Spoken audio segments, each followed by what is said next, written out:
Bom dia, meus irmãos. Graça e paz da parte do nosso Senhor e Salvador Jesus Cristo. Nós teremos agora o nosso culto matinal. Convido vocês, nesse momento, a uma palavrinha de oração. Nós queremos também cumprimentar aqueles que estão em casa, que vão assistir essa transmissão depois deste momento aqui. Que o Senhor Jesus possa também abençoá-los e trazê-los o quanto antes ao convívio presencial da igreja. Vamos orar, buscar a presença do nosso Deus. Senhor, nós estamos aqui reunidos nessa manhã e a nossa expectativa se volta para Ti, Senhor. O mérito da cruz, o sacrifício de Jesus, a condição especial, a Deus, que nós galgamos, a Deus, por conta do Teu amor sacrificial por nós. E nessa situação, a Deus, nós queremos nos lembrar de que nós precisamos viver de modo que o nome do Senhor seja honrado, santificado. Nós também, ó Deus, desejamos que a ação do Teu Espírito Santo seja efetiva na nossa vida, de modo a nos levar não só à compreensão da justiça, do pecado e do juízo, mas também nos conduzir à obediência, pois carecemos obedecer à instrução da Tua palavra. Ó Deus, e que a nossa vida seja um instrumento para a expansão do Teu reino. Onde quer que estejamos, a boa nova, a salvação em Cristo possa ser anunciada, tanto pela nossa vida como pela nossa palavra. Nós oramos assim, ó Deus, na expectativa de sermos supridos em todas as coisas em Teu Filho Jesus. Nós confessamos a Ti, ó Deus, que temos pecado por palavras, pensamentos, ações e omissões. E as situações são das mais diversas, e isso nos envergonha, porque diante de um Deus santo, nós somos revelados pela Tua lei, um povo pecador, um povo carente de arrependimento e fé. Nós pedimos a Deus que o Senhor trabalhe efetivamente em nosso coração, que o Senhor nos livre, ó Pai, do mal, que o Senhor não nos deixe cair nas tentações, mas que o Senhor, acima de tudo, coloque no coração do Teu povo a disposição de confiar somente em Ti, porque Teu, Senhor, é o poder, é o domínio, é o reino, pelos séculos dos séculos, e assim confiamos, ó Deus, que nessa manhã o Senhor há de derramar bênção sobre nós. Oramos em nome e para a glória de Jesus. Amém. Meus queridos irmãos, gostaria de convidá-los a uma leitura na palavra do Senhor, na segunda epístola de Paulo a Timóteo, capítulo 3, onde faremos a leitura de todo este capítulo. Segunda epístola de Paulo a Timóteo, capítulo 3, a partir do versículo 1. A palavra do Senhor vai nos dizer assim: sabe, porém, isto, nos últimos dias sobrevirão tempos difíceis, pois os homens serão egoístas, avarentos, jactanciosos, arrogantes, blasfemadores, desobedientes aos pais, ingratos, irreverentes, desafeiçoados, implacáveis, caluniadores, sem domínio de si, cruéis, inimigos do bem, traidores, atrevidos, enfatuados, mais amigos dos prazeres que amigos de Deus, tendo forma de piedade, negando-lhe, entretanto, o poder. Foge também destes. Pois entre estes se encontram os que penetram sorrateiramente nas casas e conseguem cativar mulherinhas sobrecarregadas de pecados, conduzidas de várias paixões, que aprendem sempre e jamais podem chegar ao conhecimento da verdade. E do modo porque Janes e Jambres resistiram a Moisés, também esses resistem à verdade. São homens de todo corrompidos na mente e reprobos quanto à fé. Eles, todavia, não irão avante, porque a sua insensatez será a todos evidente, como também aconteceu com a daqueles. Tu, porém, tens seguido de perto o meu ensino, procedimento, propósito, fé, longanimidade, amor, perseverança, as minhas perseguições e os meus sofrimentos, quais me aconteceram em Antioquia, Icônio e Listra, que variadas perseguições tenho suportado. De todas, entretanto, me livrou o Senhor. Ora, todos quantos querem viver piedosamente em Cristo Jesus serão perseguidos. Mas os homens perversos e impostores irão de mal a pior, enganando e sendo enganados. Tu, porém, permanece naquilo que aprendestes e de que fostes inteirado, sabendo de quem o aprendeste, e que desde a infância sabes as sagradas letras, que podem tornar-te sábio para a salvação pela fé em Cristo Jesus. Toda a Escritura é inspirada por Deus e é útil para o ensino, para a repreensão, para a correção, para a educação na justiça, a fim de que o homem de Deus seja perfeito e perfeitamente habilitado para toda boa obra. Amém? Os irmãos que chegaram depois, nós estamos lendo para a nossa breve meditação no culto dominical, a segunda epístola de Paulo a Timóteo, capítulo 3, do verso 1 até o verso de número 17. Meus queridos irmãos, quando nós olhamos esse texto do apóstolo Paulo, nós podemos facilmente conectá-lo ou relacioná-lo com os nossos dias. E eu diria para vocês que, de fato, trata-se dos nossos dias. Quando Paulo, no versículo 1, diz, nos últimos dias, essa expressão, nos últimos dias, está se referindo a esse momento que já foi anunciado nos evangelhos dos últimos dias. É bem verdade que esses últimos dias já tem aí um par de anos. Mas essa seria a característica dos homens. E a lista de adjetivos, ela é muito extensa. Se vocês pararem para analisar cada palavra dessa, cada expressão dessa, o significado, a conotação que isso tem, e se você parar para imaginar como que dentro de um contexto de mundo, de país, de sociedade, ou até mesmo da comunidade da igreja, como que situações como estas, geradas por homens com essas características, podem trazer males, de como isso pode repercutir na vida das pessoas, nós podemos dizer que está aí a explicação para muita coisa do que nós temos vivido nesses dias.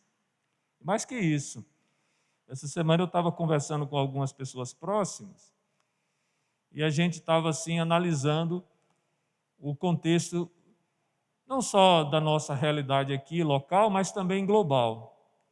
Nós estamos totalmente rendidos, inseguros diante dessa guerra de narrativas que nós temos hoje. Cada um defendendo um ponto de vista, cada um defende o seu ponto de vista, diz que o outro é que é mentiroso, e que o outro é que está criando narrativas. Nós vemos isso no cenário político do nosso país, nós vemos isso no cenário da economia do nosso país. Um ministro traz lá uma entrevista, na sequência a bolsa vai lá embaixo. Daqui a pouco um outro faz um outro comunicado, a bolsa de valores sobe, vai lá em cima. Nós não sabemos em quem confiar dentro desse cenário da saúde, porque cada um traz uma experiência, traz uma informação, traz uma conotação. Nós agora estamos voltando à normalidade. A partir desta segunda-feira próxima, todas as crianças já na escola para poder voltar às atividades normais. E agora nós ficamos como pais inseguros de como lidamos com essa situação. O fato é que nós vivemos um mundo de incertezas, em decorrência, eu creio, por conta desses que não são amigos da verdade, que não estão buscando a verdade, que não confiam em Deus, que não estão seguros em Deus. E o diferencial que fica aqui, que me chama a atenção da parte do apóstolo Paulo, quando ele faz uma análise do perfil destes homens que comporiam esse período da história, os últimos dias, é que Paulo, quando ele faz a análise e mostra como a sua vida, como isso tinha repercussão sobre a sua vida, porque ele foi aqui perseguido, ele passou por sofrimentos. Ele diz para Timóteo que ele tem visto de perto, ele tem seguido de perto o seu ensino, o seu procedimento, verso 10, o propósito, a fé, a longanimidade, o amor, a perseverança, as perseguições, os meus sofrimentos. Paulo, como pregador da verdade, que é Cristo, ele teve que combater e ele teve que estar diretamente em oposição contra esses homens dessas características. Mas Paulo, quando ele deixa claro isso, ele faz essa identificação com Timóteo, das variadas perseguições que ele tinha suportado, tem uma frase no final do verso 11, que chama a atenção de todos nós. Paulo diz assim: de todas, entretanto, me livrou o Senhor. Eu sei que o cenário não é dos melhores, e nunca será, meus queridos. O melhor cenário será o da glória, quando Cristo voltar e nos recolher, e nos levar, e separar a sua igreja. Porque ali, conforme diz Apocalipse, não há mais choro, não há mais sofrimento, não há mais lágrimas. Nós estaremos gozando a presença do nosso Deus de uma maneira marcante, de uma maneira totalmente distinta de todas as realidades que nós vivemos aqui nesse mundo. Mas, mesmo que tenhamos que passar por aflições nesse mundo, o que é que a Escritura nos diz agora em João? Tendes bom ânimo. Tendes bom ânimo. Por conta de quê? Por conta da companhia que nós estamos. Lembrem-se do final de Mateus. Enquanto a igreja está alinhada com a sua missão, o que é que Cristo diz? Estarei com vocês, estou convosco, até a consumação dos séculos. Estou com vocês. Cristo caminha com a sua igreja. A igreja avança por conta de Cristo. É o Senhor que nos livra. É aquele que tem todo o poder, toda a autoridade que lhe foi dada no céu e na terra. É este que está conosco. É por isso que nós não somos derrotados, destruídos, erradicados sobre a terra. É por isso que, por mais que as autoridades venham urdir engano, é por isso que, por mais que os homens maus, com todas essas adjetivações que Paulo faz aqui, se coloquem numa posição de poder, mas é Deus, poderoso Senhor, que controla todas essas situações. E até quando eles intentam o mal, Deus transforma em bem. E isso vem acontecendo ao longo de toda a história. Quando eles estavam achando que estavam derrotando o Filho de Deus, ele ressuscita ao terceiro dia, porque o sacrifício de Cristo foi o necessário para a nossa salvação. E a sua vitória sobre a morte pré-anuncia dias de glória para a sua igreja. Porque assim como ele venceu a morte, pelo poder dele, nós também venceremos. Nós estamos guardados, nós estamos cobertos.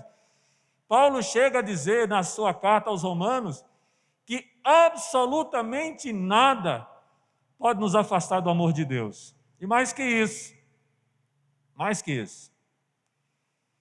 aquele que não poupou o seu próprio filho, não nos dará também com ele todas as coisas? O amor de Deus por nós, meus irmãos, é que de fato nos livra de todo o mal. Essa é a disposição do que Paulo tem colocado aqui. Mas quando Paulo está aqui trabalhando Timóteo, vocês sabem quem é Timóteo? Lembra de Timóteo? As crianças vão se lembrar. Timóteo era o neto de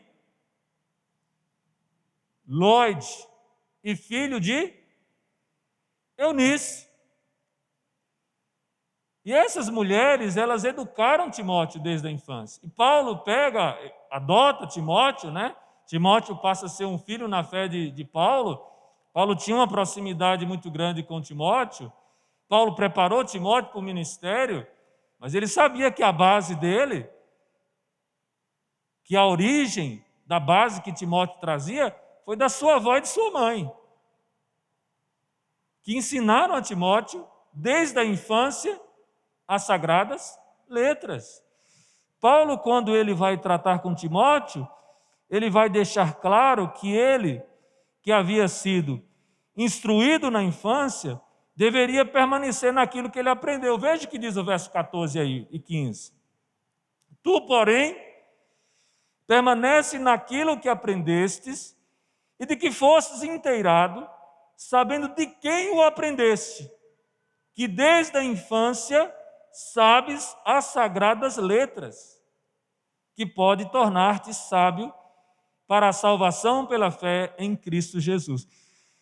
Percebam o diferencial que é ter um pai, uma mãe, que é ter uma família no Senhor,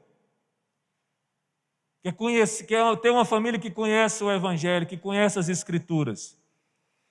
Quando Timóteo estava lá, por conta da sua característica, tímido, por conta do receio da oposição que ele está sofrendo na igreja que ele pastoreia, Éfeso. Não era uma igreja fácil. Se você olhar a carta de Paulo ao Efésio, você vai ver que não era uma igreja fácil de pastorear. E Paulo então tem que motivar Timóteo e dizer: olha, Timóteo, não negligencie o seu dom, apesar de sua pouca idade. Tenha coragem, enfrenta aí as situações. E agora Paulo mais uma vez está exortando Timóteo a permanecer naquilo que ele aprendeu. E a pergunta é: com quem ele aprendeu? Só com o apóstolo Paulo? Sim, também com Paulo. Mas com sua avó Eloite e sua mãe Eunice. Quando você traz o seu filho para a escola dominical, quando você caminha com seus filhos para a igreja, quando você tem essa preocupação de cuidar da vida espiritual deles, quando eles crescerem, ou até mesmo na condição que eles se encontram hoje na infância, diante das lutas, das dificuldades que eles podem encontrar nesse mundo, eles vão poder ter a base, eles vão poder voltar lá, naquilo que eles aprenderam desde a infância. E é interessantíssimo, meus irmãos, como as crianças são capazes de desenvolver uma fé genuína, uma fé sem embaraço, no Deus das Escrituras, que faz todas as coisas e que sustenta com o poder da sua mão.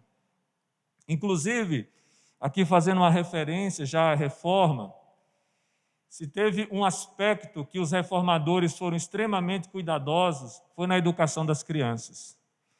Você já viu falar no Catecismo de Heidelberg, na Confissão de Fé de Westminster, no Sino de Dort? São todas confissões de fé. Mas entre esse mundo de confissões tem muitas outras, não vem ao caso aqui ficar citando nessa manhã. Mas entre essas confissões nós temos dois que são bem distintos: o Breve Catecismo e o Catecismo Maior de Westminster. Você sabia que esses dois foram produzidos especificamente para a educação das crianças? Tem muito marmanjo aí que lê e que acha uma delícia. Por quê? Porque tem uma série de perguntas e respostas muito boas. Mas esse sistema de perguntas e respostas, que pode parecer para nós até hoje ultrapassado, mas naquela época era uma excelente metodologia para ensinar as crianças. Ultrapassado não, porque hoje, em todos os segmentos da educação, perguntas e respostas continuam vigorando até hoje. Você já viu algum processo educacional que não tem perguntas? Para levar os alunos a pensar? E respostas para atender à sede do conhecimento desses alunos? O sistema continua o mesmo. A ferramenta está na nossa mão. A editora Cultura Cristã lançou uma produção agora do catecismo para crianças, com ilustrados, com figura e tudo mais. Fica aí a dica para os professores da nossa escola dominical. Mas quando Paulo, então, está lembrando Timóteo da sua infância e das sagradas letras, que pode tornar ele sábio para a salvação pela fé em Cristo, Paulo deixa claro qual era o principal fundamento aqui no verso 16 e 17. Ele diz assim: toda a Escritura é inspirada por Deus e útil para o ensino, para a repreensão, para a correção, para a educação na justiça, a fim de que o homem de Deus seja perfeito e perfeitamente habilitado para toda boa obra. O que é que Paulo está dizendo necessariamente? Paulo está dizendo, olha, toda a Escritura, ou seja, nenhuma parte pode ser extraída dela. Tudo. Tudo que foi revelado, tudo que foi registrado, tudo que Deus disse, tudo que os homens de Deus que foram inspirados para escrever registraram, tudo. 66 livros. Tanto aqueles que estavam escritos no contexto onde Paulo escreve a carta, como aqueles que estavam sendo escritos naquele momento ali que ele está escrevendo a carta, que compõe o Novo Testamento, toda a Escritura que veio da parte de Deus, porque não veio de particular elucidação, como diz Hebreus capítulo 1, mas o Espírito Santo inspirou homens e capacitou esses homens a registrar toda a revelação de Deus de forma que nós tivéssemos hoje. Então, toda a palavra de Deus é necessária, toda a palavra de Deus é inspirada, toda a palavra de Deus é inerrante, toda a palavra de Deus é que é suficiente, sola a Escritura. Ou seja, deixemos de lado as tradições humanas, botemos ela em segundo plano, melhor dizendo, deixemos de lado os usos e costumes, porque só a palavra de Deus, somente as Escrituras, é suficiente, é inerrante. Toda ela, sem extrair nenhuma parte, é apropriada para quê? Conforme diz Paulo, para a repreensão, a correção, para a educação na justiça. E a finalidade é que o homem de Deus seja perfeito e perfeitamente habilitado para toda boa obra. E aí eu queria concluir essa reflexão nessa manhã, meus irmãos, lembrando da Reforma. A Reforma Protestante, ela foi um movimento político, econômico, religioso, e tudo isso, e mais um pouco. A repercussão da Reforma se deu em várias esferas,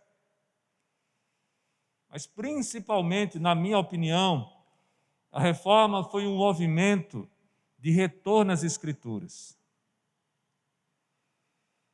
As pessoas acordaram e disseram, espera aí, no meio de todas essas incertezas e dessa obscuridade, dessa era das trevas que nós vivemos, porque a Idade Média era conhecida assim, né? Há pouco tinham passado pela Idade Média, era das trevas. Não que não tinha conhecimento, mas que o conhecimento, principalmente teológico, ele era muito restrito.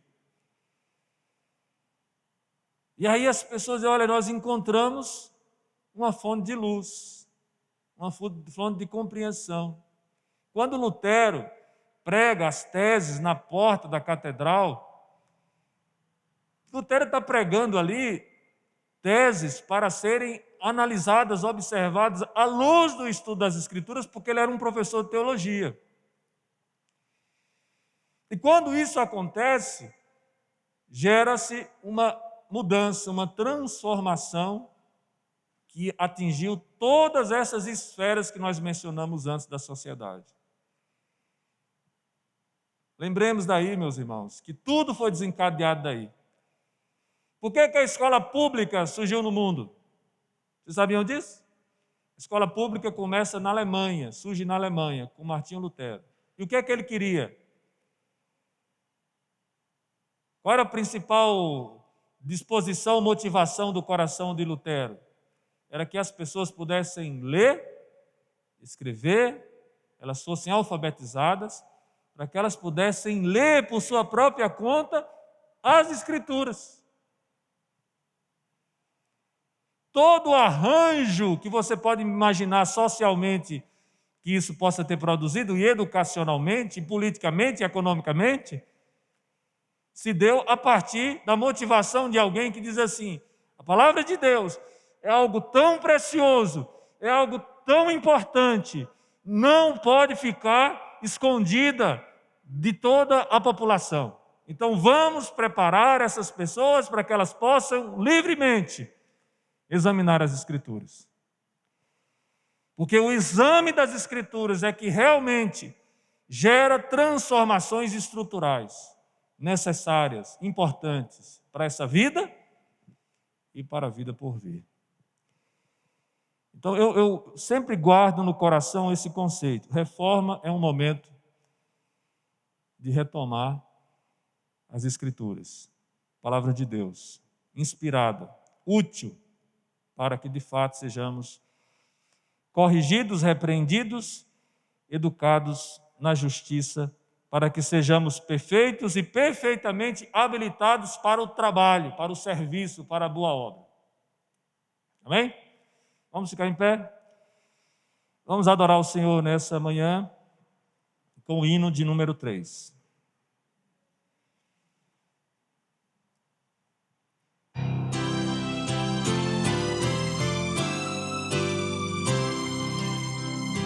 Eterno Pai, teu povo congregado, humilde entrou ao teu louvor aqui, no dia para o culto reservado, com esperança olhamos para ti.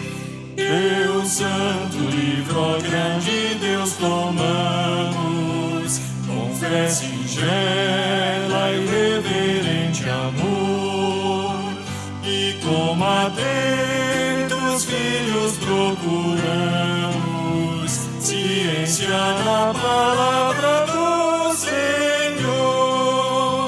Jesus, aos teus benditos pés sentados, queremos teu conselho receber, sendo por ti mesmo doutrinados, de mais em mais na santa fé crescer, do mundo e seus encargos retirados, queremos descansar em ti, Senhor, mirando os ricos bens entesourados, a plenitude do teu vasto amor.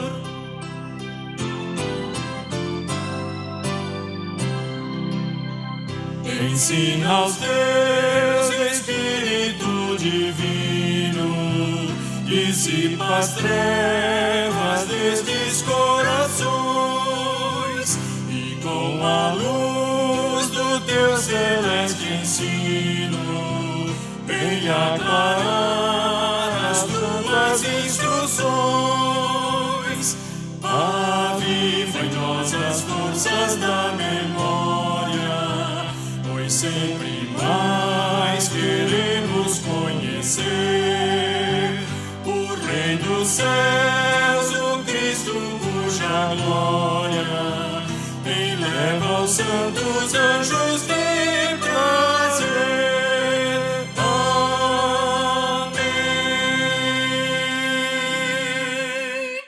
Oremos, irmãos. Senhor Deus, nós nos preparamos agora para as nossas lições nas classes, respectivamente. Pedimos o Teu Espírito Santo que ilumine a todos nós, para que compreendamos a Tua santa lei, a Tua sagrada Escritura, e que tenhamos a graça de poder aplicá-la. Também, ó Deus, nesse momento queremos nos lembrar dos nossos irmãos, aqueles que estão em casa, aqueles que estão impossibilitados, aqueles que sofrem nesse momento. Suplicamos a Ti, em especial, pela vida da dona Ana Maria, Ana Baguim, pela sua mãe que está hospitalizada, pelos seus familiares que estão aflitos em relação à situação da saúde da família. Que o Senhor possa, ó Deus, com a Tua graça, visitá-las. Que o Senhor possa trazer conforto, trazer graça, trazer cura. Que o propósito do Senhor se cumpra. Que haja, ó Deus, de fato, ó Pai, um momento para crescimento e fortalecimento espiritual. Pedimos a Deus que o Senhor fale também ao coração da Tua igreja e desperte a Tua igreja para sermos cada vez mais vivos, mais atuantes, mais cheios do Espírito Santo, mais cheios da Tua palavra. Oramos assim, em nome e para a glória de Jesus. Amém. Vocês podem ir para suas classes. A nossa aula termina 10h30. Então, os irmãos já sabem, né? Finaliza a aula, não precisa voltar aqui ao templo novamente.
Bom dia, irmãos, graça e paz. Estamos aqui Bom mais dia, uma vez, pela graça de Deus, para estudarmos a Sua palavra.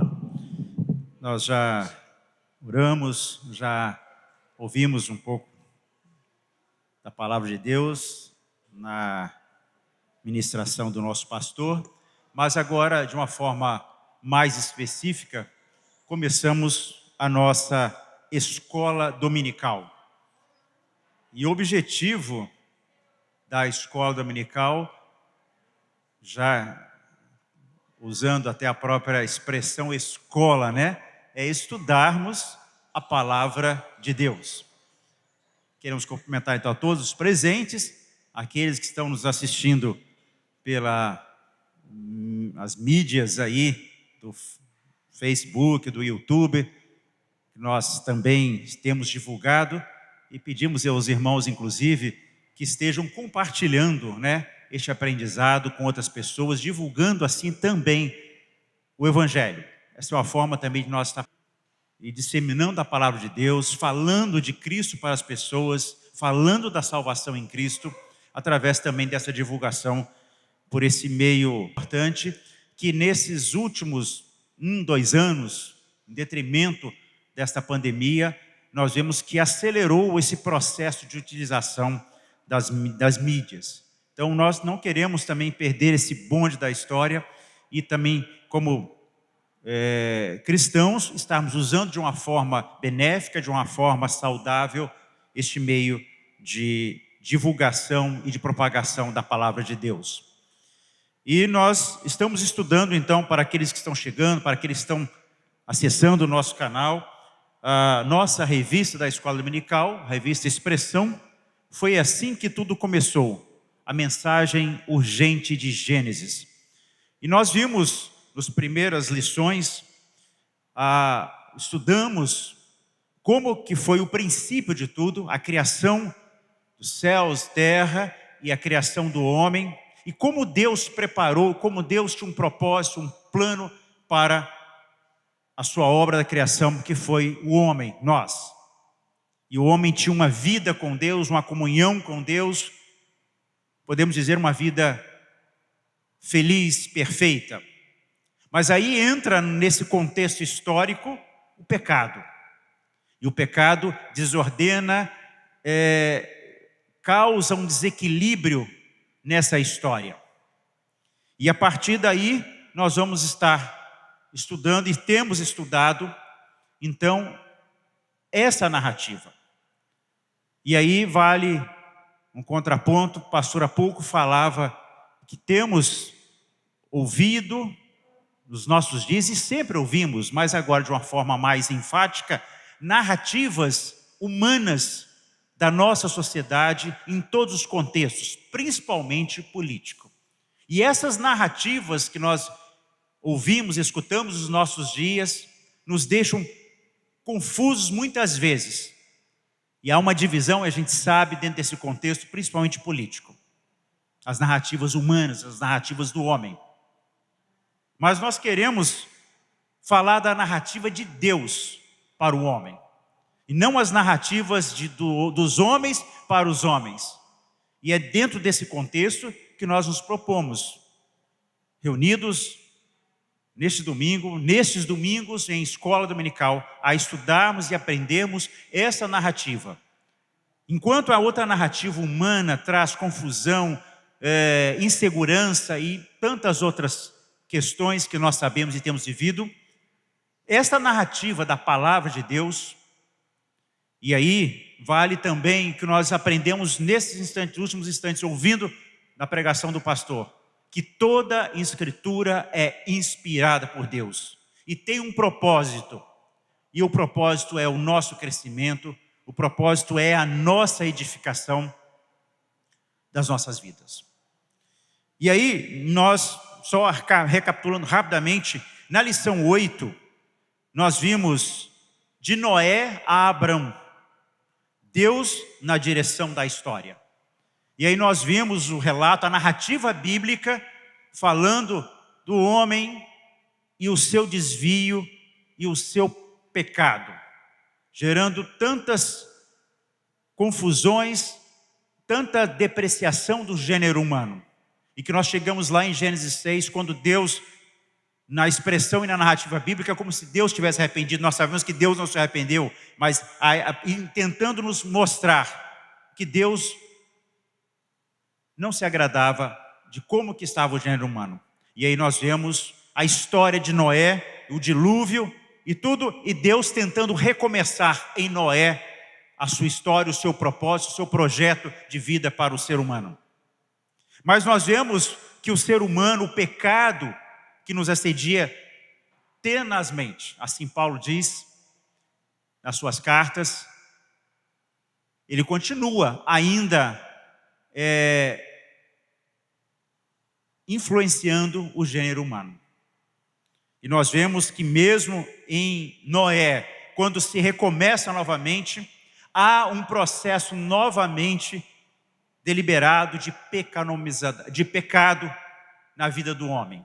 E nós vamos chegar até a Torre de Babel. E aí nós vamos, então, dentro desse contexto da lição 8, que nós vimos a formação dos povos, a Torre de Babel, e depois nós vimos, então, em Gênesis 11, a introdução da história de Abraão e o fundamento da edificação divina. Ou seja, Deus novamente chamando, indo de encontro ao homem para resgatá-lo do pecado. E aí, dentro desse contexto, nós vemos que Gênesis 11, Gênesis 12 é um divisor da história. E aí, como nós vimos na lição passada, as promessas de Deus a um crente, a boa notícia prenunciada ao pai da fé. E aí nós vemos que o relato de Abraão é importante e deve ser visto então como um divisor de águas. Na mensagem de Gênesis, e o ponto central, então, de toda a história aqui que nós vemos. E aí nós vimos como Deus trabalhou na vida de Abraão, mesmo sendo um ser humano que, embora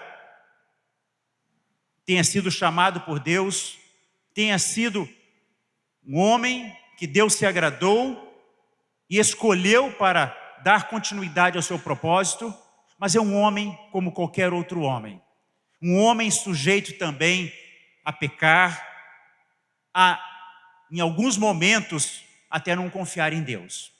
Mas Deus foi trabalhando na vida de Abraão, na vida de sua esposa, Sara, e nós vemos que na continuidade da história, Deus trabalhando então o propósito seu, que Ele é o Senhor da história.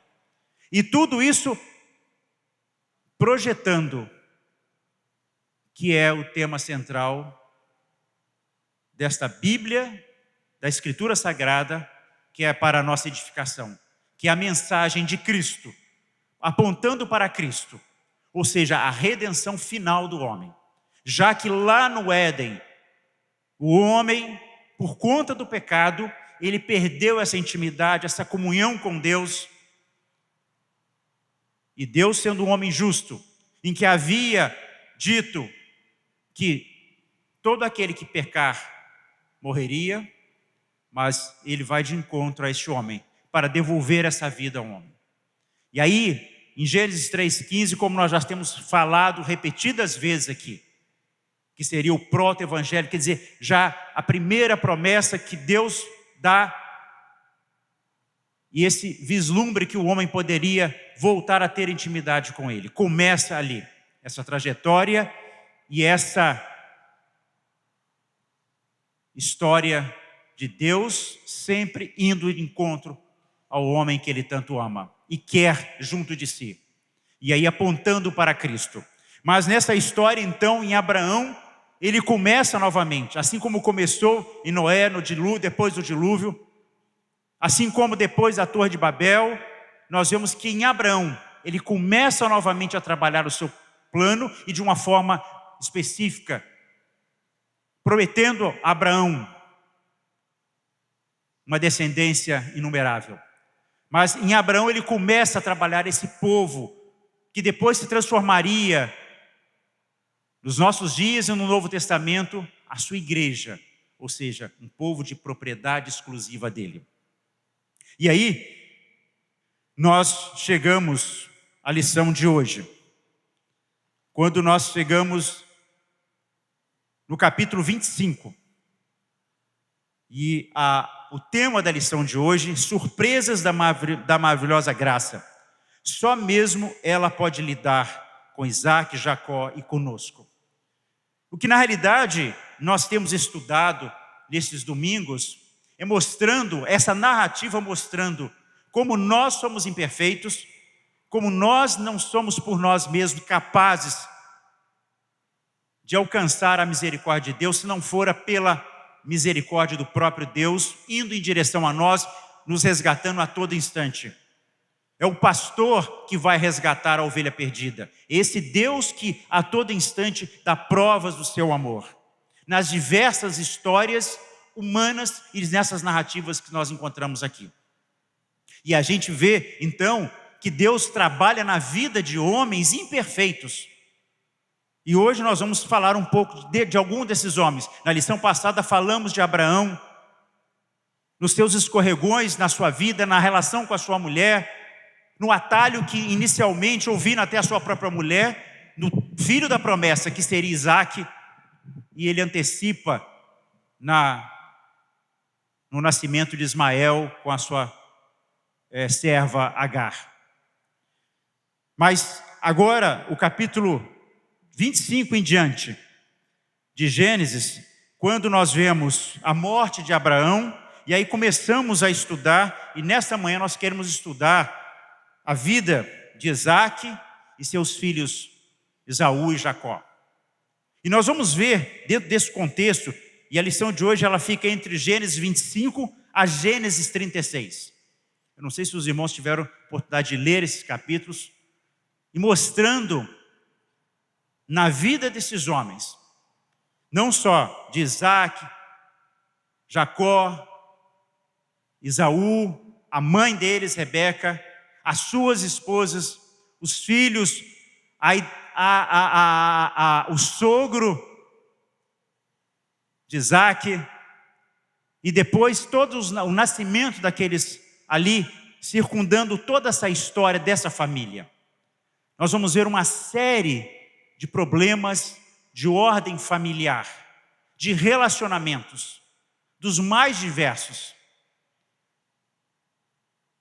De Jacó, um homem enganador, até mesmo a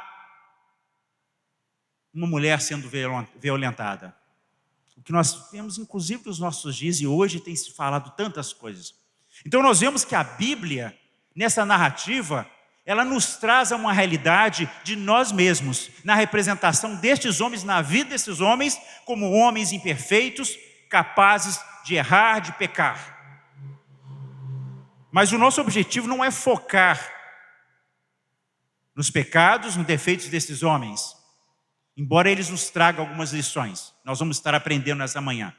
Mas o sentido principal é mostrar como Deus trabalha na vida destes homens, como Deus trabalha e continua trabalhando na vida dos homens. E por que não dizer nas nossas vidas, pecadores e imperfeitos que somos. Cada um com a sua história. E aqui nós vemos o texto de Gênesis, de 25 até 36, várias histórias, vários momentos da vida desses homens.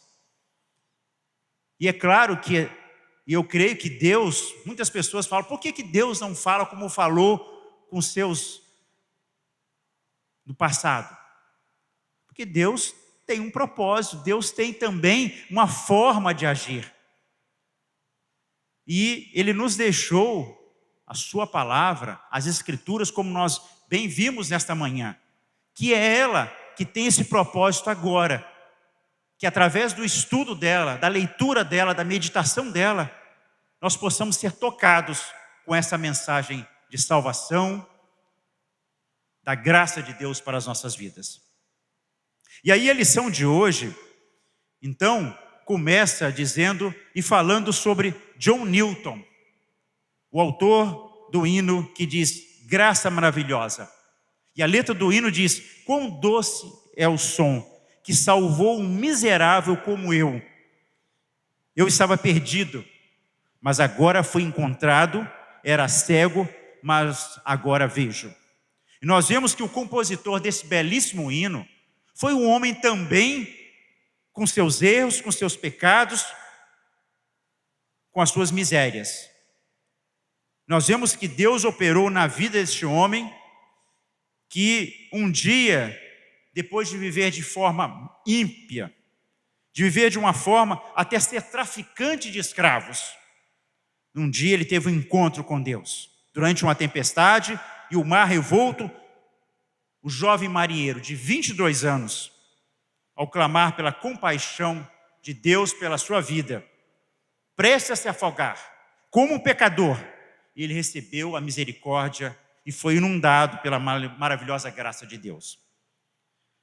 Nós vemos também que o apóstolo Paulo, na sua história, então trazendo e caminhando para o Novo Testamento neste momento, nós vemos que é um homem que escrevendo a Timóteo, que nós já lemos, estudamos e ouvimos nessa manhã, ele transbordou o seu coração de gratidão a Deus pela misericórdia de Deus e graça na sua vida. Quando ele diz, sou grato para com aquele que me fortaleceu, Cristo Jesus, nosso Senhor, que me considerou fiel, designando-me para o ministério, a mim, que noutro tempo era blasfemo e perseguidor da igreja, insolente. Esse era Paulo. Era um homem que, na sua perseguição, na sua posição longe de Deus, Deus vai ao seu encontro. E aí Paulo continua dizendo, mas obtive misericórdia, pois o fiz na ignorância, na incredulidade. Transbordou, porém, a graça de nosso Senhor com a fé e o amor que há em Cristo Jesus. está em 1 Timóteo, no capítulo 1. E Paulo, então, se achava o principal dos pecadores, por ter sido blasfemador, perseguidor da igreja, insolente, mas obteve uma vitória e obteve essa misericórdia e essa graça transbordante na sua vida. E aí nós vemos que desde o início, como nós nos reportamos já no início da nossa palavra, o início da história da redenção, Deus salva os piores tipos de pecadores. Deus salva os piores tipos de pecadores, escolhendo amá-los, fazendo a sua graça triunfar sobre seus muitos pecados e revelando-se a eles e abençoando-os com a sua presença. É assim que a graça de Deus, é assim que nós encontramos essa narrativa que nós colocamos aqui, que nela nós podemos confiar, porque ela foi escrita para a nossa edificação, o nosso crescimento, e por que não dizer, para a nossa salvação, porque através dela nós temos conhecimento de toda essa narrativa. E aí nós vemos que os relatos sobre, então, Isaac, os relatos sobre Jacó, não dizem respeito, e principalmente a eles, ou seja, ao sucesso que tiveram ou às suas muitas imperfeições.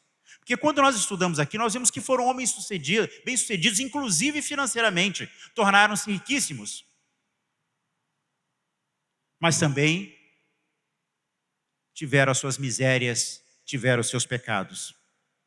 Mas nós vemos que os relatos que nós encontramos em Gênesis, dos capítulos 21 a 36, falando desses homens, eles nos mostram como Deus faz a sua misericórdia e a sua graça transbordar sobre a família da aliança ao desenrolar da história da redenção. E aí o primeiro tópico da nossa lição hoje diz sobre a graça de Deus na provação e na eleição. E quando a gente fala nessa questão de eleição, eleitos, nós sabemos que existem divergências teológicas, né? E daí até outras denominações surgiram, outras por conta dessas controvérsias ou discussões teológicas com relação a isso. Mas nós, presbiterianos, cremos tal qual a Bíblia nos apresenta. Ou seja, após a morte de Abraão, a história da redenção continuou em Isaac. Então, quando nós vemos aqui, logo no início do capítulo 25, a morte de Abraão, e aí já no capítulo 19, nós vemos, são essas as gerações de Isaac, filho de Abraão, e aí era Isaac de 40 anos quando tomou por esposa a Rebeca. Veja bem, Isaac tinha 40 anos aqui. Nós vamos ver lá no capítulo 36 que Isaac morreu aos 108. Então hoje, nesses poucos momentos que nós temos aqui, nós vamos estar estudando um trecho da Bíblia, da vida de Isaac, mas envolvendo a presença e também os seus filhos Esaú e Jacó. Então nós teremos aí histórias aí de pelo menos 68 anos, desde o relato aqui de Gênesis 25, no verso 20, quando diz que Isaac tinha 40 anos, até a sua morte lá no capítulo 36, aos 108 anos.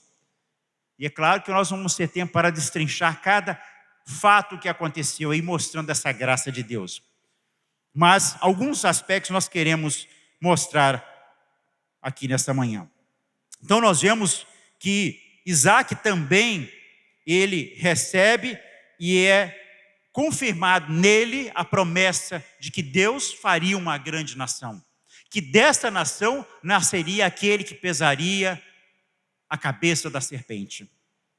E assim, também como Sara, a sua nora, Rebeca, também era estéril. Interessante como Deus, na sua sabedoria, em nos contar a história, repete aqui na vida do filho de Abraão, uma esposa estéril também. E a incapacidade, então, de Rebeca de ter filhos, era, então, por consequentemente, na cabeça dela, talvez, uma perigosa ameaça à promessa de uma descendência numerosa. Então, nós vemos que Isaac rogou ao Senhor e ela, Rebeca, concebeu. E o interessante é que nós vemos que quando Isaac rogou ao Senhor e ela concebeu, nessa situação familiar, aparentemente trivial, Deus estava demonstrando a sua graça, não somente por fazer Rebeca conceber, mas também pelo modo de como lidar com isso. E um fato interessante, nós vemos aqui no verso 20 do capítulo 25, que Isaac tinha 40 anos. Mas é no verso 26 que nós vemos que depois que nasceu o irmão, segurava com a mão o calcanhar, falando do nascimento de Jacó e de Esaú, gêmeos. Então veja bem, Deus aqui, pela sua sabedoria,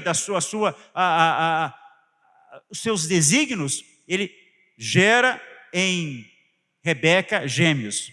E nós vemos aqui que a idade de Isaac era 60 anos. Então, quando a gente lê o texto assim, parece, e pula do verso 19 para o 26, e a gente não dá conta de que Isaac esperou 20 anos para se cumprir essa promessa de Deus. E aí nós temos que pensar, quantas vezes nós queremos e pedimos a Deus alguma bênção, alguma promessa, e às vezes nós não conseguimos esperar. Homens como esses esperaram 20 anos. Isso aqui daria uma mensagem se a gente fosse estar falando, mas vamos adiante. Mas é apenas um comentário à parte. E aí nós vemos que como Deus estava demonstrando a sua graça. E em primeiro lugar, vemos Deus colocando Isaac e Rebeca à prova, assim como fez com Abraão e Sara. Esse é o primeiro tópico. Para não somente alguns versículos quanto o que houve nesse período da vida de Isaac. Nós vemos que os versículos são rápidos aqui mostrando, enquanto que na história de Abraão nós temos um relato maior. E agora vemos então o que eu acabei de citar, o quão difícil foi esperar 20 anos até que a esposa concebesse, no verso 26 do capítulo 20. Certamente Deus poderia responder às orações mais cedo, mas não o fez. E aí nós vemos que a graça de Deus nos ensina quando Ele parece demorar em nos responder. Essa é uma pergunta. O que a graça de Deus nos ensina? Mesmo quando Ele demora em responder a sua promessa. E aí nós vemos que na vida com Deus, nós temos que aprender e aprendemos a confiar nele enquanto em obediência, aguardamos muitas vezes a concretização das suas promessas. Deus sempre responde às orações. Deus respondeu à oração de Isaac. Mas nós temos que ver que nossas orações têm que estar e serem feitas em consonância à sua vontade. Mas nem sempre é quando queremos e nem sempre é quando nós esperamos. Em segundo lugar, nós vemos também como Deus respondeu à oração de Isaac. Primeiro houve uma questão de tempo. Agora, como Deus respondeu? Nós vemos que eles foram abençoados com gêmeos. Então não foi só um, foram gêmeos. E lá no útero materno de Rebeca, já havia um prenúncio de conflitos entre estes dois. O motivo foi revelado por Deus. 2 nações nasceriam dela, e o filho mais velho serviria ao mais novo. Foi isso que aconteceu no relato bíblico, quando ela questiona, quando ela percebe que os dois já no ventre, que há um conflito entre eles, e ela questiona isso para Deus, e Deus já avisa ela de que 2 nações nasceriam dela, e que o filho mais velho serviria ao mais novo. E nós vemos que isso, inclusive lá no Novo Testamento, quando Paulo mais tarde se refere a essa passagem, para explicar então a doutrina da eleição que nós, a Igreja Presbiteriana, entende como palavra de Deus e como sabedoria de Deus. Quando escreveu isso, Paulo aos Romanos, no capítulo 9, dos versos de 11 a 13. Ainda não eram os gêmeos nascidos, nem tinham praticado bem ou mal, para que o propósito de Deus contra a eleição prevalecesse, não por obras, mas por aquele que chama, ou seja, o Senhor Deus.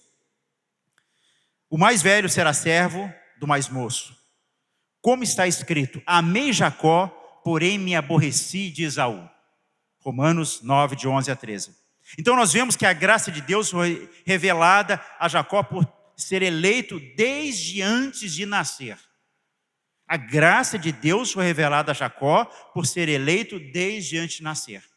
E aí isso nos reporta, e eu gosto muito, eu sempre cito que a oportunidade, porque o Salmo 139 diz exatamente isso, que nós éramos substância informe no ventre das nossas mães, e todos os nossos dias já estavam escritos, assim como o de Jacó. Não foi por obras, por mérito, cultura ou tradição, mas porque Deus decidiu amar a Jacó lá no ventre materno e ser o seu Deus. Mas nós vemos então que o tempo passou, o coração pecaminoso veio à tona de Jacó.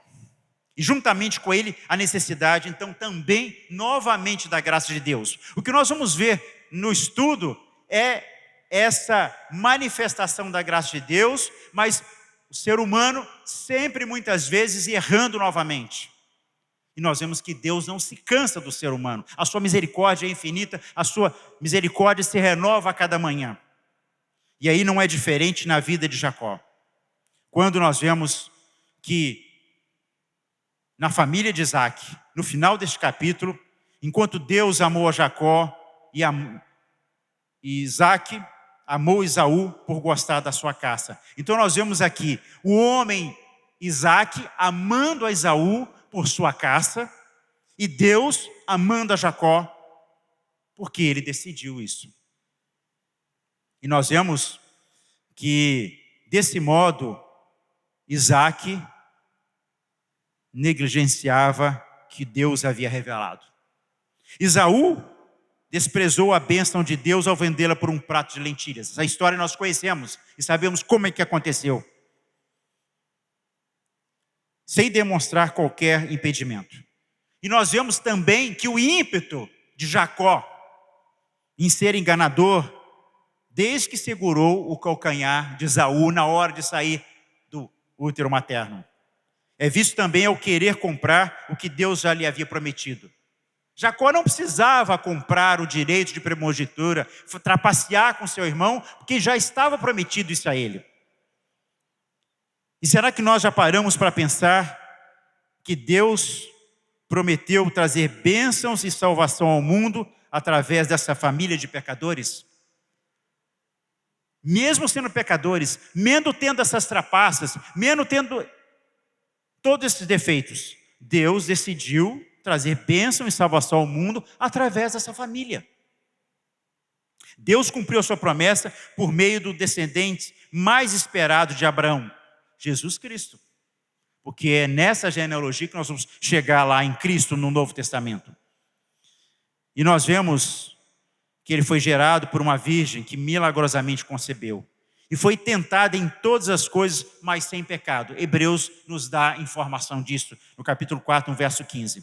E aí nós vemos que Deus demonstra a sua graça quando prova a nossa fé, ensinando-nos muitas vezes a confiar nele, a perseverar, a continuar nos seus caminhos, e nesse caminho nós somos aperfeiçoados, segundo a imagem de Cristo, segundo a imagem de Cristo.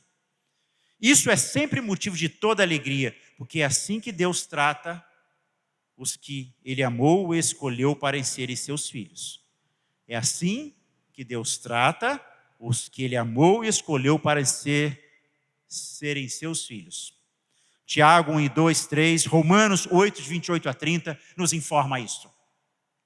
Mas nós vemos ainda um segundo tópico dessa lição hoje, que a graça triunfa sobre o pecado. A graça triunfa sobre o pecado. Então nós vemos na história, na continuidade da história, que quando envelheceu Isaac, percebeu que era tempo de transmitir a bênção da aliança à próxima geração. E aí nós vemos a história de dele ter chamado o seu filho primogênito e preferido, que era Esaú, para recebê-la depois de providenciar uma refeição que agradasse ao pai. Uma caça, um cozido que ele tanto apreciava. E Isaac estava fazendo o que parecia melhor aos seus olhos cegos, porque ele já tinha informação de que era Jacó que Deus amava. e em vez de obedecer à vontade revelada de Deus na eleição de Jacó. E aí nós encontramos novamente nessa história da família, a mãe Rebeca, ao ouvir a conversa, providenciou o necessário para que seu marido fosse enganado. Então, veja bem a trama familiar. Já também citei isso aqui, mas é bom sempre lembrar, na psicologia estuda-se muito as chamadas alianças perversas em família. Quando muitas vezes a mãe, o pai, os filhos, e aí um deles, a mãe com algum filho, ou o pai com algum filho, e etc., pode haver um rodízio dessas alianças, podem trair uns aos outros, trapacear uns aos outros, causando desunião em família. E aí o que acontece quando Rebeca escuta e percebe o que Isaac estava com o propósito de fazer, e ela corre e chama o filho Jacó para manipular essa situação. E aí nós vemos que ela estava manipulando a situação, Rebeca, para garantir pelas próprias forças e inteligência e astúcia e trapaça dela, que a promessa de Deus fosse cumprida de acordo com a sua preferência pessoal, já que Jacó era o filho preferido de Rebeca, em detrimento da autoridade de Isaac e da vontade de Deus. Veja bem, Rebeca não só estava não crendo, não confiando, e passando pela autoridade de Isaac, seu marido, mas pela autoridade do próprio Deus, que já havia declarado a ela que Jacó era o filho da bênção. Mas e a pergunta, e quanto a Jacó? Jacó se dispôs a enganar o próprio pai, em seu leito de morte. Veja bem, o pai já velho, já não enxergando adequadamente, nós vemos que o próprio filho, então, mais uma vez, num conluio com a mãe, engana seu pai. Que família é essa? Nós poderíamos pensar. Mas é dessa família que Deus está, como Senhor da história, preparando para que dessa família, dessa geração, dessa descendência, nós tivéssemos Cristo. E é assim que Deus trabalha na vida das pessoas. Na nossa vida, apesar das nossas misérias, dos nossos pecados, das nossas imperfeições. Isso nos traz a uma reflexão de que muitas vezes nós olhamos para as nossas famílias e ficamos desanimados. Quando os filhos estão desviados, quando os filhos estão longe, quando o casamento não vai bem, quando há atritos entre o cônjuge, o marido e a esposa e vice-versa, e a gente às vezes fica desanimado diante dessa situação. E nós vemos que não foi diferente na vida desses homens. E aí nós vemos que quando Jacó resolve agir de forma astuta para aperfeiçoar a mentira, ele cria uma encenação, um teatro, para enganar a seu pai, passando-se por Esaú, fazendo o pai pensar que havia conseguido contrariar a vontade de Deus na bênção da aliança. E aí nós vemos a astúcia até de ter o pelo, né? Embora no relato bíblico a gente vê que Isaac desconfia, porque a voz não era de Esaú. Mas quando ele sente o cheiro da túnica que Rebeca havia dado a Jacó para vestir, o cheiro de Esaú, quando ele coloca a pele de animal para disfarçar a pele lisa que Jacó tinha, nós vemos então todo esse teatro, toda essa armação, toda essa trapaça em família. E aí nós sabemos também que Esaú não era santo. Esaú já havia desprezado o direito de primogenitura ao trocá-lo por um prato de lentilhas. Ele não deu o devido valor a esse direito de primogenitura. Estava morrendo de fome, não podia esperar e queria comer logo o que o irmão havia feito. E ainda desejava obter as vantagens como primogênito, mesmo que para isso precisasse uma vez desprezar a Deus e agir com injustiça. E aí nós falaríamos, que família complicada é essa, né? Muitas vezes essa passagem é interpretada de forma moralista, apontando-se para os erros que devem ser evitados na relação entre pais e filhos ou em outros tipos de relacionamentos. É bem verdade que isso aí, inclusive eu mesmo estou abordando essa questão aí agora. Mas nós vemos que, na realidade, todo esse relato que nos impacta muitas vezes vendo essa história e que nos remete muitas vezes até às nossas próprias famílias com as nossas imperfeições, nós vemos que a mensagem principal do texto não está nos erros e acertos desses personagens humanos, e sim no que Deus estava fazendo apesar deles e por eles, através deles. Era o que Deus estava fazendo. Isso, eu diria que era um pano de fundo. Essas trapaças, essas alianças perversas em família, eram um pano de fundo para que o verdadeiro Senhor da história pudesse estar conduzindo a sua história e os propósitos. E, na verdade, esse relato revela o quadro triste, trágico e degradante do mundo corrompido pelo pecado. Porque essa história se repete de várias formas, nas várias famílias, nas várias sociedades, desse contexto familiar, cheio de pecados, cheios de misérias, de trapaça, etc. Em suma, pelo pecado na sociedade humana e, por que não dizer, nas famílias, nas nossas famílias. Então nós vemos que até a família da aliança está sujeita aos seus efeitos, ou seja, o efeito do pecado. Não é uma tendência comum seguirmos a inclinação do nosso coração pecaminoso. Assim como Rebeca, o próprio Isaac, o próprio Jacó, embora sabedores da vontade, do propósito e do projeto de Deus, muitas vezes nós também, não confiamos e esperamos na promessa de Deus. E nós vemos que Deus revelou na sua palavra a fazermos de tudo para cumprir a nossa vontade. Deus, muitas vezes, espera que nós possamos estar confiando nele. E nós fazemos como essa família. Porque nós somos egoístas por natureza. E não merecemos, muitas vezes, a bênção que Deus tem proposto para nós. Mas, por isso, nós precisamos tanto das misericórdias e da graça de Deus. E a boa notícia é que Deus, com misericórdia, a boa notícia é que Deus, com a sua graça, de que tanto nós precisamos, desde o Gênesis, Deus derramou a sua graça a pecadores como os patriarcas, e como nós já citamos nesta manhã, lá já em Noé, e depois vamos chegar a Abraão, vamos chegar a Isaac, como hoje nós estamos estudando, mas como eu e você. E esta é a esperança do povo da aliança. Essa aliança que começa lá no Gênesis, revelado nos evangelhos. A salvação nunca foi por obras, mas sim pela graça de Deus. A graça que age em favor dos pecadores que ele escolheu antes da fundação do mundo. Pecadores que ele escolheu antes da fundação do mundo. Então, eu e você fomos escolhidos por este Deus, Senhor da história, antes da fundação do mundo. É o que nos diz Efésios 1 e 4.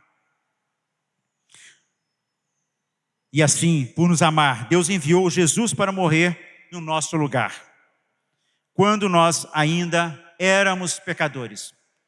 Romanos 5:8. Deus quis aplacar então a sua ira, colocando sobre o seu próprio filho a maldição do pecado. É o que diz Gálatas 3, no verso 13. E é isto que eu e você precisamos ver nesta grande narrativa da história da redenção. Narrativa, como disse no início da nossa lição, diferente dessas narrativas humanas que nós temos visto. É a narrativa de Deus, relatada neste livro que nós estudamos e lemos. E podemos confiar que nós precisamos ver que nesta grande narrativa da história da redenção, da qual hoje nós estamos estudando, Isaac e Jacó fazem parte.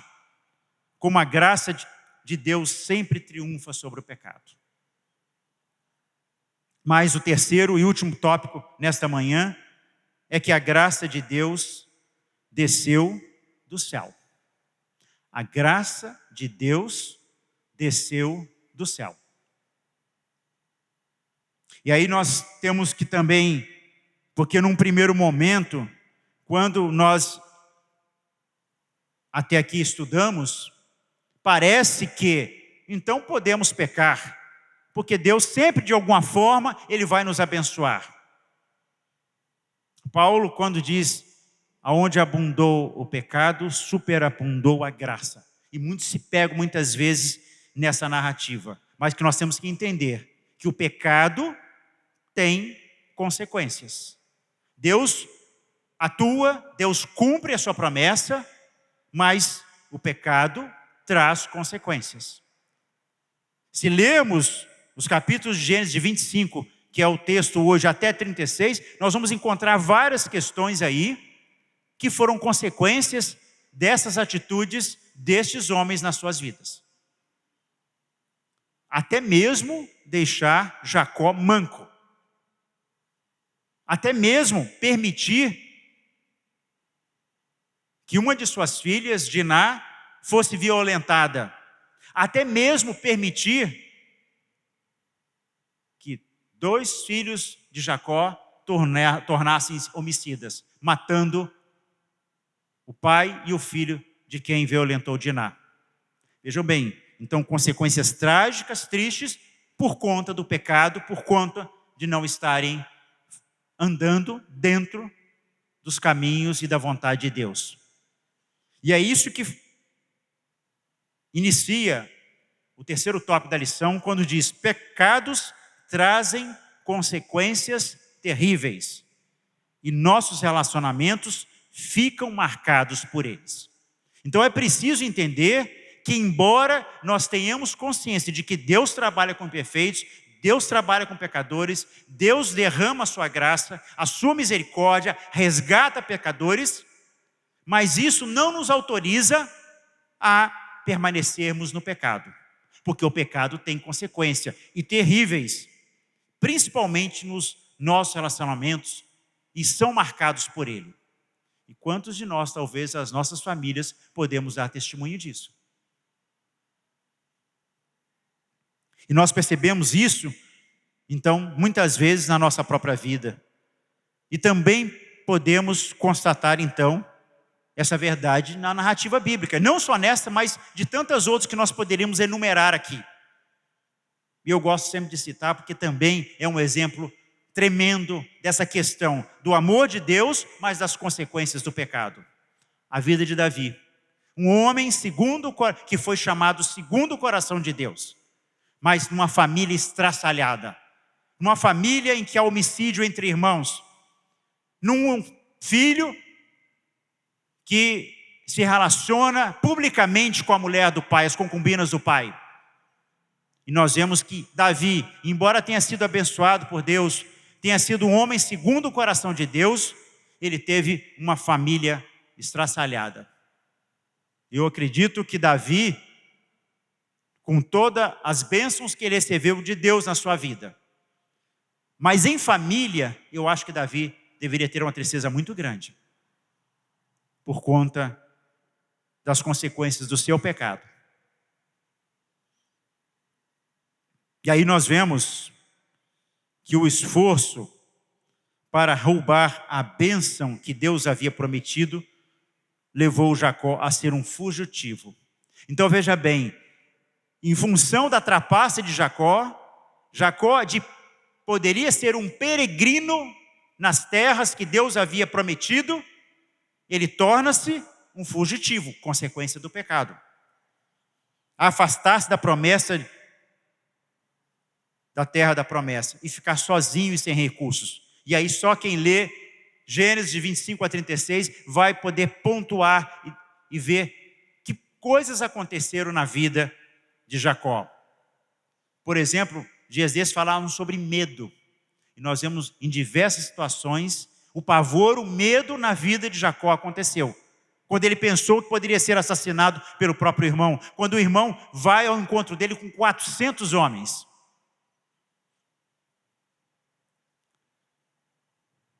Então nós vemos que em sua pecaminosidade, Jacó esforçava-se por conquistar o que lhe foi prometido, sem levar em consideração o Deus da aliança. E nós vemos, se dependesse da iniciativa de Jacó, ele jamais buscaria e encontraria Deus. Nós vemos no relato bíblico que é sempre Deus, em sua graça, que busca e vai ao encontro do pecador. Gênesis 28, de 1 a 17, nos conta também um texto bastante conhecido por nós. Que em certa noite, a caminho de Harã, Jacó parou para dormir. E ele usou uma pedra como travesseiro. Toda vez que eu leio esse texto, eu fico imaginando, mas não tinha nada, porque uma pedra como travesseiro, né? E aí nós vimos que ele teve um sonho. Um sonho de uma escada que chegava até ao céu e anjos subiam e desciam por essa escada. Então, pela ação, pela provisão, pela iniciativa de Deus, Deus revela-se a ele, declarando os termos, ou seja, e as promessas da aliança, dizendo que estava com ele para guardá-lo e jamais o desampararia, mesmo tendo sido trapaceiro, enganador do pai no leito de morte. E aí nós vemos que, ao contrário de Babel, quando os homens tentam construir por seu esforço próprio e para a glória deles algo que fosse até os céus, nós vemos ao contrário aqui. E esses contrários é interessante, né? Quando Deus mostra, rebate a ação humana de uma forma, e nós vemos aqui agora essa escada dos céus, mas é Deus quem cria, é Deus que coloca essa escada. E aí nós vemos que os homens tentaram chegar ao céu pelo próprio esforço e encontrar segurança em seu empreendimento. Mas nós vemos que em Betel, que é o que Jacó dá o nome a este lugar, o céu desceu ali, ou seja, a casa de Deus, a porta dos céus. E o Senhor derramou a sua graça ao buscar e encontrar o trapaceador, o pecador, Jacó, garantindo-lhe segurança em sua presença. Inclusive, nesse encontro, Deus afirma e garante a ele que ele estaria com ele e o que o guardaria. E aí nós vemos que esse encontro causou grande temor em Jacó. E nós vemos que a partir desse encontro, Jacó não seria mais o mesmo. E assim nós vemos na história bíblica, também na narrativa bíblica, várias outras histórias de homens que depois de um encontro, e que houve uma ação, uma movimentação de Deus, encontrar esses homens, a vida deles nunca mais foi igual. Poderíamos citar aqui também Paulo no caminho de Damasco, quando o próprio Senhor Jesus vai ao encontro dele. E a partir daquele momento, Paulo nunca mais é o mesmo. E aqui Jacó também nunca mais seria o mesmo. E aí nós vemos que esse encontro causou grande temor em Jacó. Ele reconheceu a presença de Deus mesmo durante a sua fuga, porque ele não estava peregrinando, ele estava fugindo. E demonstrando a sua graça a este vil pecador. Aí nós vemos que a graça divina moveu Jacó a fazer votos e a comprometer-se com o Senhor, dispondo-se a confiar na palavra e aguardar a concretização das suas promessas. Mas, entretanto, a realização da promessa não se cumpriria até que Jesus viesse ao mundo. Então nós vemos que Jacó e esses patriarcas viveram uma expectativa, creram muito antes de que essa promessa fosse realizada. Muito antes. E eu diria que numa correlação seria hoje, quando nós esperamos não a primeira vinda, mas a segunda vinda do Senhor Jesus. Talvez nós estejamos na mesma condição de necessidade de fé e cremos que esse Jesus, prometido nas Escrituras, voltará. Não como da primeira vez, mas como lá em Atos diz nas nuvens. E aí, nós vemos que nós precisamos ter essa fé. E aí nós vemos que essa promessa que se cumprirá e que se cumpriria em Jesus, nessa primeira etapa, nessa primeira vinda, o próprio Senhor Jesus, dirigindo-se a um discípulo seu em potencial, no famoso encontro com Filipe e Natanael, e Jesus escreve este homem chamado Natanael como um verdadeiro israelita, em quem Jesus diz não há dolo, ou seja, alguém diferente do Israel original, ou seja, Jacó. Que em Jacó se encontrou dolo, Jacó ultrapassou o pai, Jacó fez as coisas erradas. E Jesus lhe disse que ele viria para Natanael, o céu abrir-se e os anjos subirem e descerem sobre o Filho do Homem. João 1:51. A referência ao sonho de Jacó em Betel, feita por Jesus, é verdadeira, e nós vemos que Jesus é a verdadeira escada. Numa comparação, numa alusão à pessoa de Jesus e esta ação de Deus na vida humana. Diferentemente de Babel, o homem tentando chegar a Deus, nós vemos que Deus chegando ao homem. E aí em Betel é essa escada, e Jesus é essa escada, Jesus é esse caminho, e quando ele se diz, eu sou o caminho, a verdade, a vida, ninguém vem ao Pai senão por mim. Esse Jesus se colocando como essa escada.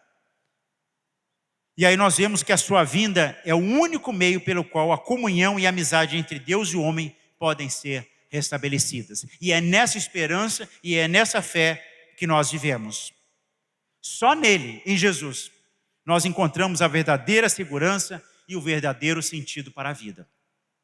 E através da sua morte e ressurreição, que a graça recai sobre criaturas sujas e desonestas como Jacó. Como você e como eu. E é graça, e é graças a esta graça, e é graças a essa misericórdia de Deus que nós podemos ser chamados filhos de Deus, que podemos ser chamados povo de Deus. E aí, voltando para essa expressão que hoje está sendo muito utilizada, e que hoje nós estamos usando, o pastor já usou e eu estou usando novamente, e está sendo a todo instante, vemos nos comentaristas aí afora, a história, a narrativa de Deus, a narrativa da Bíblia, a narrativa dos patriarcas, com a sua fragilidade, com a sua pecaminosidade, nos mostra como a salvação é sempre pela graça de Deus, que decidiu amar e escolher pecadores para serem seus filhos, que escolheu amar a um ser humano que estava ainda no ventre materno, mas que ele já escolheu. Deus então assim continua demonstrando essa graça, quando prova os que lhe pertencem em situações cotidianas, parecidas ou não como essa que nós lemos. Cada um de nós temos a nossa história, a história das nossas famílias, a história das nossas vidas, de pecado, das nossas quedas, porque passíveis somos ainda nessa dimensão terrena que temos aqui, e por isso que temos que vigiar e orar. O próprio Senhor Jesus nos exorta, nos chama a essa condição, porque a possibilidade de errarmos, ela é continuamente presente na nossa vida, haja vista que o pecado nos assedia tenazmente, que o diabo está ao redor de nós. Mas, quando Deus continua demonstrando essa graça, quando prova os que lhe pertencem em situações cotidianas, nós somos chamados a confiar, a colocar a esperança nele até o último dia, até a sua volta, Assim como os patriarcas viveram pela fé, esperando a vinda do Salvador, do Messias, que se concretizaria na vinda primeira de Jesus, hoje o seu povo, a sua igreja, eu e você, vivemos essa expectativa e essa esperança da vinda do Senhor Jesus. A segunda, de forma triunfal. E aí, o retorno à nossa comunhão definitiva, a Jerusalém celestial, a Canaã celestial, o Éden celestial, para toda a eternidade. Então, embora nós estejamos ainda corrompidos, sujeitos pelo pecado, a graça de Deus vence sempre. A graça de Deus vence sempre e Cristo nos conduz em triunfo enquanto peregrinamos neste mundo. De maneira que nós exalemos o bom perfume de Cristo e glorifiquemos ao nosso Deus. Assim nos exorta Paulo aos Coríntios na sua segunda carta, no capítulo 2, nos versos 14 e 15. A maneira como Deus revelou sua graça a Jacó foi determinante em sua vida, em especial em seu relacionamento com Deus. A maneira como Deus revelou sua graça a Jacó foi determinante em sua vida, em especial em seu relacionamento com Deus. Como Deus tem se revelado e revelado a sua graça na minha vida e nas nossas vidas. Isso tem sido determinante, assim como no encontro lá em Betel. Jacó, depois de Israel, não seria mais o mesmo. Assim como Paulo no caminho de Damasco, não seria o mesmo. E aí, essa história não é somente sobre esses nossos ancestrais, mas é também para nós, hoje, amados e eleitos de Deus, a quem o Senhor quer revelar a sua graça. E a graça de Deus, de fato, deve ter seu valor sempre reconhecido. Graça maravilhosa, graça transbordante, graça infinita, graça abundante, graça irresistível, graça incansável. E aí, nesta manhã, finalizando a nossa lição, mais uma vez nós vemos como Deus trabalha na vida de pessoas, de seres humanos pecadores, sujeitos ao pecado, mas pela sua ação da sua graça, Ele nos transforma e nos faz novos, nos faz diferentes e nos promete, assim como prometeu a Jacó, lá em Betel, que estaria com ele, que o guardaria. Jesus também nos faz essa promessa, que estaria conosco até o dia da sua vinda.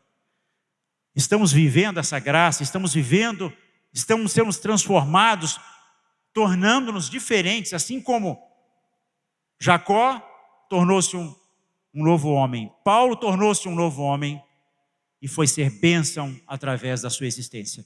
Que Deus possa nos abençoar. Amém.